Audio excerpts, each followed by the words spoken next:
Hello दोस्तों, स्वागत है आप सभी का पुनः मेरे YouTube चैनल नील का मैथ्स क्लासेज में। आज हम डिस्कस करेंगे 10th क्लास की मैथमेटिक्स में प्रश्नावली 1.2 के क्वेश्चन नंबर 2 के बारे में। इससे पहले वाले भाग में क्वेश्चन नंबर 1 हमारी कंप्लीट हो चुका है, जिसमें कि हमने अभाज्य गुणनखंड किस प्रकार से किया जाता है उसके बारे में डिस्कस किया था और विस्तार से समझा था, और क्वेश्चन 5 उसके हमने कंप्लीट किए थे इससे पहले वाले भाग में। आज हम क्वेश्चन नंबर 2 लेंगे, जिसमें कि हमारे पास 3 क्वेश्चन दिए गए हैं और एक्स्ट्रा क्वेश्चन आप अपने मन से भी बना सकते हैं। एग्जाम्पल जो है वहाँ से भी आप नोट कर सकते हैं और आप उनको हल कीजिए और अभ्यास कीजिए किस प्रकार से प्रश्नों को हल करना है। तो क्वेश्चन नंबर 2 जो है उसमें हमें दी गई संख्याओं का HCF और LCM ज्ञात करना है। HCF क्या होता है, LCM क्या होता है, इसके बारे में हम जानते हैं। तो किस प्रकार से ज्ञात करेंगे HCF और LCM, महत्तम समापवर्तक और लघुत्तम समापवर्त्य जिसको कि हम कहते हैं। तो क्वेश्चन नंबर 2 में दी गई संख्याओं का HCF और LCM ज्ञात करना है तथा हमें यह भी बताना है कि दी गई संख्याओं का गुणनफल HCF और LCM के गुणनफल के क्या होता है, बराबर होता है। यानी हमारे पास जो दो संख्याएं दी गई हैं उन दोनों संख्याओं का जो गुणनफल होगा, दोनों संख्याओं का गुणनफल बराबर होता है किसके, HCF और LCM के गुणनफल के बराबर। इसकी हमें जांच भी करनी है। तो देखते हैं क्वेश्चन नंबर 2। तो दी गई संख्याओं का HCF और LCM ज्ञात करने के लिए सबसे पहले तो उन संख्याओं का हमें अभाज्य गुणनखंड करना है, और अभाज्य गुणनखंड किस प्रकार से किया जाता है वो इससे पहले वाले भाग में हमने कंप्लीट किया है। तो यह फैक्टर करने की जो प्रक्रिया है आप उसको रफ कॉपी में यूज कर सकते हो, आप यहाँ पर डायरेक्ट लिख सकते हो, उनको हम यहाँ पर नोट कर लेंगे। तो हमारे पास में यहाँ पर आ जाएगा 26 के अभाज्य गुणनखंड। तो इसी प्रकार से 91 यानी 91 के अभाज्य गुणनखंड आपको यहाँ पर नोट करना है। जो गुणनखंड आप प्राप्त करोगे उनको आप यहाँ पर भी हल कर सकते हो और चाहो तो उसको रफ कॉपी में कंप्लीट कर सकते हो, और जो गुणनखंड आपको यहाँ पर मिले उनको आप नोट कर सकते हैं। तो रफ कॉपी में थोड़ा सा हम हल कर लेते हैं 26 के अभाज्य गुणनखंड। गुणनखंड करने के लिए आपको 2 का भाग देना पड़ेगा, क्योंकि सबसे छोटी अभाज्य संख्या कितनी होती है, 2 होता है। ध्यान रखना 1 जो होता है न तो वो भाज्य होता है और न ही वो अभाज्य संख्या होती है। तो यहाँ पर 2 का जब हम इसमें भाग देंगे तो हमारे पास में आएगा 13। 13 खुद एक अभाज्य संख्या है, तो यहाँ पर आ जाएगा 13 और यहाँ पर आ गया 1। तो इसका मतलब 26 के जो अभाज्य गुणनखंड होंगे वो 2 गुणा 13 होंगे, जिसको हम यहाँ पर नोट कर लेते हैं 2 गुणा 13। नेक्स्ट हमारे पास जो दूसरी संख्या है वो है हमारे पास में 91 यानी 91। यहाँ पर 91 में हम कौन सी अभाज्य संख्या लें जिसका पूरा पूरा भाग लगता हो, यानी कौन सी अभाज्य संख्या है जो कि 91 को विभाजित करती है। तो यहाँ पर हमारे पास सबसे पहले वाली संख्या होगी 7, जो कि इसको 13 से विभाजित करती है। फिर हमारे पास 13 आ जाएगा और यहाँ पर कितना, 1। तो यहाँ पर हमारे पास 91 के जो अभाज्य गुणनखंड होंगे वो 7 × 13 होंगे। तो ये हो गया हमारे पास 7 × 13। ये हमने रफ कॉपी में कंप्लीट किया है। आप चाहो तो इनको यहाँ पर भी कर सकते हो और चाहे तो रफ कॉपी में भी कर सकते हैं। हमें सिर्फ इनके अभाज्य गुणनखंडों की आवश्यकता थी, तो एक्स्ट्रा हो गया, उसको हम चाहे तो मिटा भी सकते हैं। तो अब हमारे पास यहाँ पर ज्ञात करना है आपको नंबर फर्स्ट इसका HCF। कौन कौन सी संख्या उनको आप यहाँ पर नोट कर लीजिए, 26 और 91 है। तो यहाँ पर HCF जो है उसका मतलब ये होता है कि हाईएस्ट कॉमन फैक्टर की बात हम करें तो यहाँ पर हमारे पास दोनों संख्याओं में वो संख्या कॉमन होनी चाहिए, यानी जो गुणनखंड हैं उन गुणनखंड में जो संख्या कॉमन है वही ही क्या होगा, उसका HCF होगा। तो HCF जो होता है वह संख्या होगी जो इन दिए गए गुणनखंडों में एक तो कॉमन होगी तथा वह अधिकतम रूप में प्राप्त होगी, तथा जो HCF प्राप्त होगा वह HCF दी गई संख्याओं को विभाजित भी करता है। तो यहाँ पर देखिए इसमें पहला गुणनखंड 2 है, तो क्या 2 इस दूसरी संख्या के गुणनखंड में है क्या, नहीं है। इसका मतलब 2 यहाँ पर कॉमन नहीं है। यहाँ पर 7 है तो 7 ऊपर वाले में नहीं है, तो इसका मतलब 7 भी कॉमन नहीं है। तो पहली शर्त तो ये है कि वो संख्या सभी के गुणनखंडों में होनी चाहिए। अगर किसी एक में भी नहीं मिलती है तो इसका मतलब वो कॉमन नहीं है, इसका मतलब वो HCF नहीं हो सकता। तो यहाँ पर देखिए 13 इसमें भी है और इसमें भी है, तो इसका मतलब ये हुआ कि इसका जो HCF होगा वो कितना होगा, 13 होगा। HCF वो संख्या होगी कि अब इस HCF का जो भाग है वो इन दोनों संख्याओं में लगेगा, यानी 13 जो होगा वो इन दोनों संख्याओं को विभाजित भी करेगा। देखिए 13 26 को भी विभाजित कर रहे हैं, 13 91 को भी विभाजित कर रहे हैं, तो इसका मतलब हमारे पास HCF कितना मिल गया, 13 होगा। नेक्स्ट अब हमारे पास में है LCM। तो LCM कैसे ज्ञात करते हैं वो देख लीजिए। तो नंबर सेकंड हम ज्ञात करेंगे क्या, LCM। कौन सी संख्या का, 26 और 91 का बराबर। और LCM क्या होगा वो देखो कैसे छांटेंगे कि जो कॉमन मान है वो तो आएगा ही आएगा। तरीका देख लीजिए कि जो कॉमन होगा वो तो यहाँ पर मिलेगा ही मिलेगा, कॉमन के अलावा जो भी संख्या यहाँ पर शेष बचती हैं वो सभी संख्याएं भी LCM में काउंट होती हैं। इसका मतलब ये 2 भी आएगा, इसका मतलब 7 भी आएगा, और 13 तो कॉमन है ही, वो तो आएगा ही आएगा। इसके अलावा मान लीजिए कि यहाँ पर 5 और होता तो वो 5 भी LCM में काउंट होता। तो यहाँ पर LCM में कॉमन वाला फैक्टर तो आएगा ही आएगा, इसके अलावा जो भी बचेंगे उन बचे हुए मानों में बड़ी से बड़ी घात वाले सारे के सारे मान काउंट होते हैं। अब आप इनको गुणा कर लीजिए। 13 को गुणा करेंगे हम 7 से तो हमारे पास में आ जाएगा 91। 91 को हम 2 से गुणा करेंगे तो हमारे पास में आ जाएगा 182। तो इसका मतलब LCM कितना आ जाएगा, 182। तो अब हमारे पास जो LCM प्राप्त होगा, ध्यान दीजिए, अब हमारे पास जो LCM प्राप्त होगा उस LCM में दी गई दोनों संख्याओं का भाग लगना चाहिए, या हम ये कह सकते हैं कि इस LCM को जो संख्याएं दी गई हैं वो संख्याएं पूर्णतः विभाजित करेंगी। HCF में तो HCF इन दोनों संख्याओं को विभाजित करता है, जबकि LCM में दोनों संख्याएं इस LCM को विभाजित करती हैं। तो LCM कितना मिल गया हमारे को, 182 मिल गया है। ये हो गया HCF और LCM ज्ञात करने की विधि। अभाज्य गुणनखंड करने के बाद जो फैक्टर इनमें कॉमन है वो फैक्टर तो क्या होगा, आपके HCF होगा। LCM में जो फैक्टर कॉमन है वो फैक्टर तो यहाँ पर आएगा ही आएगा। इसके अलावा जो भी फैक्टर बच रहे हैं वो सभी फैक्टर LCM में आते हैं, और उन सबको हम यदि गुणा कर देते हैं तो हमारे पास उसका LCM प्राप्त हो जाता है। ये हो गया इस प्रश्न का part number first.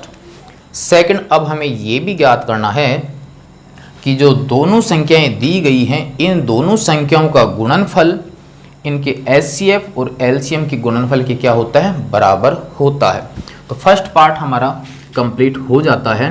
Second part में हम करेंगे इसका सत्यापन कि दोनों संख्याओं का गुणनफल, दोनों संख्याओं का गुणनफल बराबर होता है HCF और LCM के गुणनफल के। ये हमें जांच करके बताना है और इसको सत्यापित करना है कि दी गई दोनों संख्याओं का गुणनफल HCF और LCM के गुणनफल के क्या होता है, बराबर होता है। तो अब आप इसमें मान रखिए कि दोनों संख्याओं का गुणनफल, तो संख्याएं कौन कौन सी देखिए आप, 26 और 91। बिल्कुल आराम से समझिए आप इसको, एक पर्सन कंप्लीट हो जाएगा तो बाकी के 2 क्वेश्चन तो ऑटोमेटिक ही कंप्लीट हो जाएंगे। तो हमारे पास पहली संख्या 26, दूसरी संख्या है 91, बराबर है HCF और LCM। तो यहाँ पर हमारे पास HCF देखिए कितना है, 13, और LCM हमारे पास में कितना है, 182। तो अब हमारे पास 26 को गुणा करेंगे 91 से और 13 को गुणा करेंगे 182 से। तो अब आप इनको गुणा कर लीजिए। गुणा करने पर हमारे पास यहाँ पर जो वैल्यू आती है वो मैंने कैलकुलेशन कर रखी है। यहाँ पर आएगा 2366 और यहाँ पर भी आ जाएगा 2366। मतलब दोनों साइड के मान बराबर हैं और ये सत्य हो जाता है कि दोनों संख्याओं का गुणनफल HCF और LCM के गुणनफल के आपस में क्या होता है, बराबर होता है। ये हो जाता है हमारे पास क्वेश्चन नंबर सेकंड का फर्स्ट। सत्यापित करने का एक तरीका तो हमारे को मिल गया कि दोनों संख्याओं का गुणनफल बराबर होता है HCF गुणा LCM। आप दोनों संख्याओं का गुणा कर लीजिए, इधर आप दोनों एलसीएम और एचसीएफ का गुणा कर लीजिए। इन दोनों संख्याओं का गुणा यहाँ पर आ जाएगा, इन दोनों संख्याओं का गुणा यहाँ पर आ जाएगा। यदि दोनों मान बराबर हो जाते हैं तो ये सत्यापित हो जाता है या ये प्रूफ हो जाता है कि दोनों संख्याओं का गुणनफल एचसीएफ और एलसीएम के गुणनफल के क्या होता है, बराबर होता है। तो ये सत्यापित करने की फर्स्ट विधि हो जाती है। एक विधि हम और यहाँ पर देख लेते हैं, उस विधि के द्वारा भी हम सत्यापित कर सकते हैं कि दोनों संख्याओं का गुणनफल एचसीएफ और एलसीएम के गुणनफल के क्या होता है, बराबर होता है। और फिर आपको जो भी विधि अच्छी लगे सत्यापित करने की, आप उस विधि से हल कर सकते हो। तो अब आप इसको नोट कर लीजिए। ये वाला जो मटेरियल था वो आपकी एक तरह से चाहो तो रफ कॉपी में भी दे सकते हो और चाहो तो यहाँ पर प्रश्न में भी दे सकते हो। नोट कर लीजिए आप सेकंड का फर्स्ट, फिर देखेंगे इसकी सेकंड विधि जांच की। सत्यापन की सेकंड विधि और देख लेते हैं, फिर आपको जो विधि अच्छी लगे आप उसी विधि से हल कर सकते हो। सत्यापन में हम क्या करेंगे कि सबसे पहले हम एचसीएफ गुणा एलसीएम यानी एचसीएफ और एलसीएम का गुणा करेंगे और गुणा करने के बाद हमारे को बराबर किसके करना है, दोनों संख्याओं के गुणनफल के बराबर। तो देखिए बराबर एचसीएफ हमारे पास में कितना था, 13 था, जबकि एलसीएम हमारे पास में कितना है, 182। यहाँ पर 13 ऐसे कैसे आ जाएगा और 182 को मैं इस रूप में लिख सकता हूँ, यानी 2 गुणा 7 गुणा 13। क्लियर है। अब इनके जोड़े हमें बनाने हैं ताकि हमारे को अपनी संख्या प्राप्त हो सके। तो अब यह हमारे पास यहाँ पर जो मटेरियल प्राप्त हो रहा है उस मटेरियल को आपको कन्वर्ट करना है 26 और 91 के रूप में। यहाँ पर देखिए 13 को हम 2 से मल्टीप्लाई करें तो 26 मिल जाता है, 7 को 13 से मल्टीप्लाई करें तो हमें 91 मिल जाता है। इसका मतलब 26 गुणा 91 है ये पूरा का पूरा मान, और यही हमें ज्ञात करना है। अब हमारे पास कौन कौन से फैक्टरों को हम इकट्ठा करें उसके लिए देखिए, हमने जो 26 के अभाज्य गुणनखंड किए उसके अभाज्य गुणनखंड में कितना है, 2 गुणा 13। तो आप 2 और 13 को एक जगह लिख लीजिए।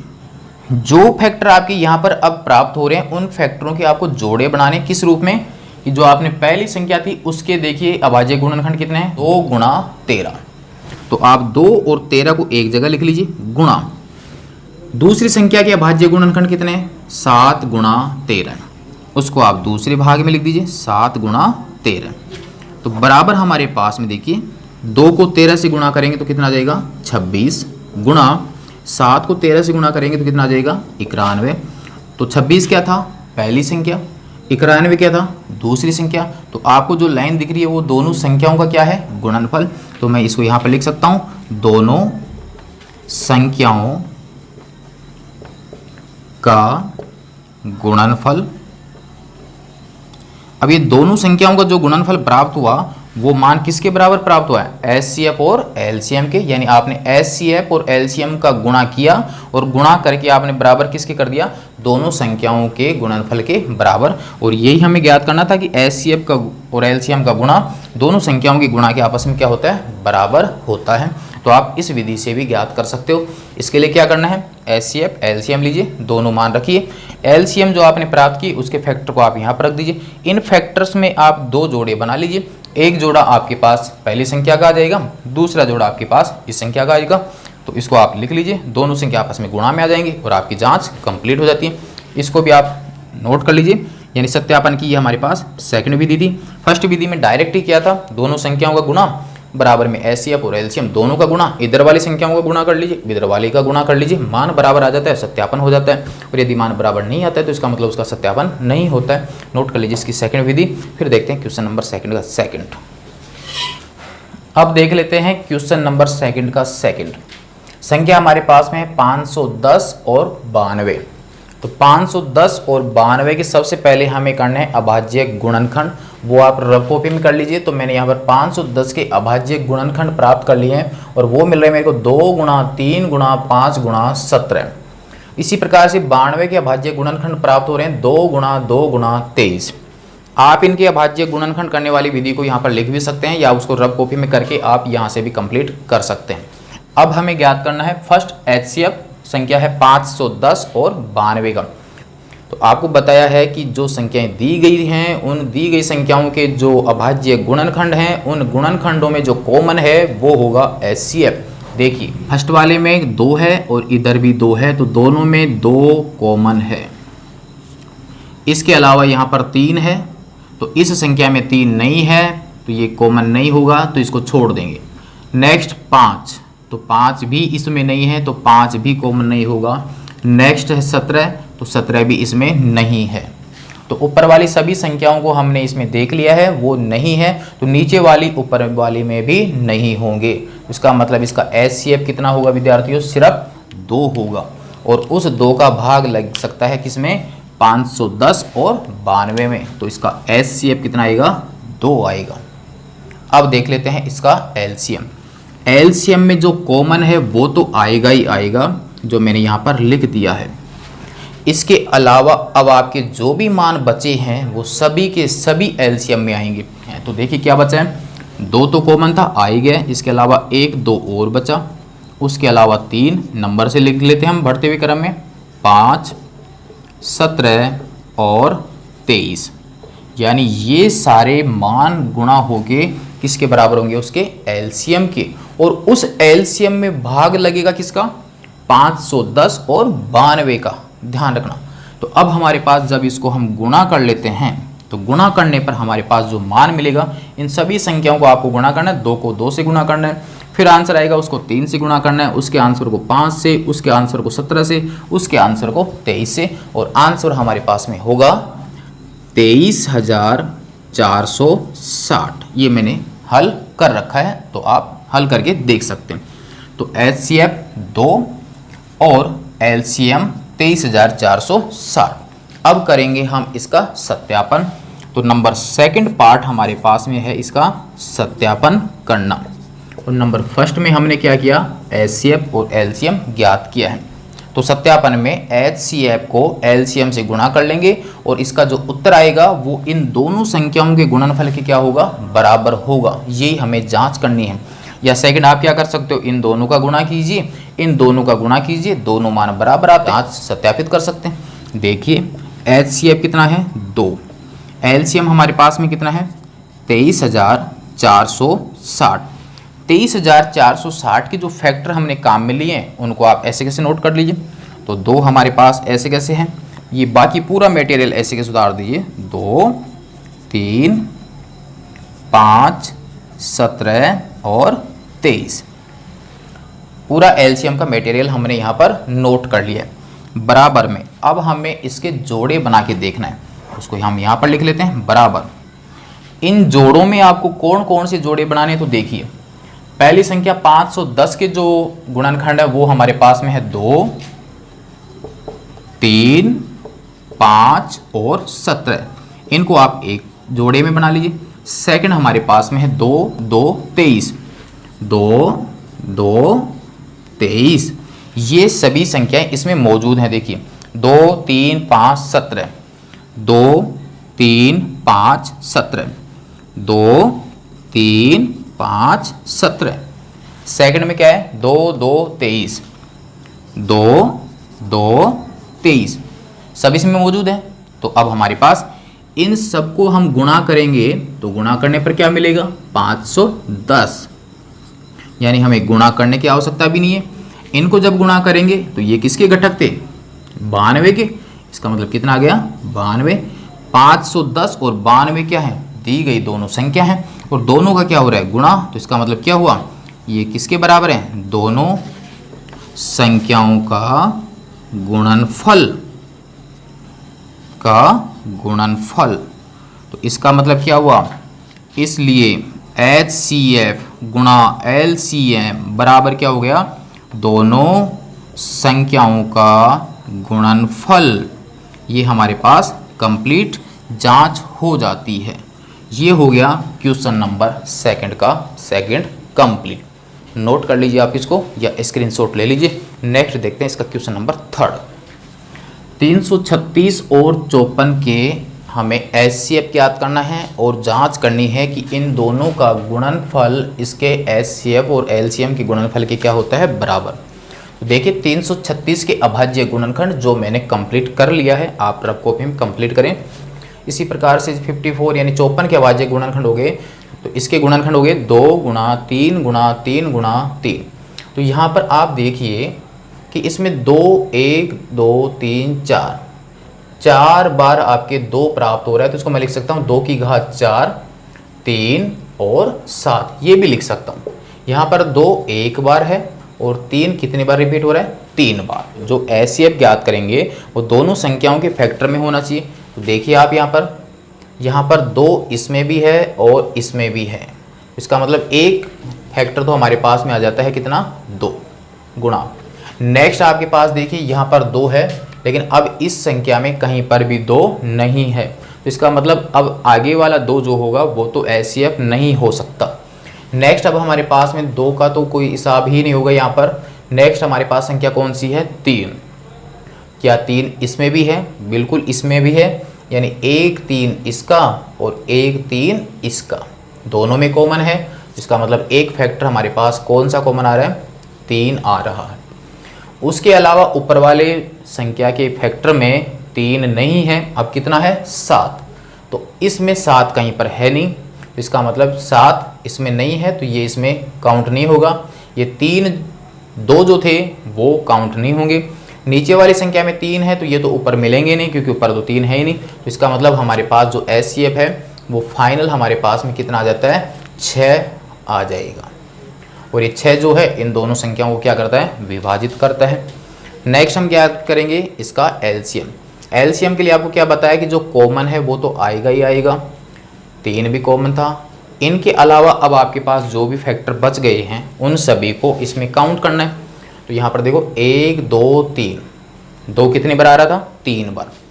तो जब 3 बार आएगा तो 2 की घात कितना हो गया, 3। देखिए नेक्स्ट 7 भी इसमें है। नेक्स्ट इसमें 3 2 बार है, यानी 3 2 बार रिपीट हो रहा है। तो आप इनको सॉल्व कर लीजिए और इसका आंसर निकाल लीजिए। यहाँ पर 2, यहाँ पर 3, 2 की घात 3 होता है 8, यहाँ पर 7, यहाँ पर 9। और जब इस पूरे को हल करेंगे, यानी 2 को 3 से गुणा करेंगे तो 6 आएगा, 6 को 8 से गुणा करेंगे 48 आ जाएगा, 48 को 9 और 7 को गुणा करेंगे 63 आएगा। तो 48 को यदि हम 63 से गुणा करते हैं तो गुणा करने पर हमारे को जो मिलेगा वो मान क्या होगा, वो देख लीजिए आप। यहाँ से गुणा कीजिए और यहाँ पर नोट कर लीजिए, और वो मान हमें मिलता है 3027। तो LCM कितना हो गया, 3027। ये हो गया इसका first part complete. Second part में क्या करेंगे हम, इसका सत्यापन। तो सत्यापन में आप क्या कर सकते हो, इन दोनों को गुणा कीजिए और इन दोनों को गुणा कर लीजिए। दोनों के मान बराबर हैं तो हम ये बता सकते हैं कि दोनों संख्याओं का गुणनफल HCF और LCM के गुणनफल के क्या होता है, बराबर। या आप ये वाली विधि अपना सकते हो कि पहले आप HCF और LCM को गुणा कर लीजिए और गुणा करने के बाद दोनों संख्याओं की गुणा के बराबर कर दीजिए। तो HCF हमारे पास में कितना है, 6, और LCM कितना है, 3027।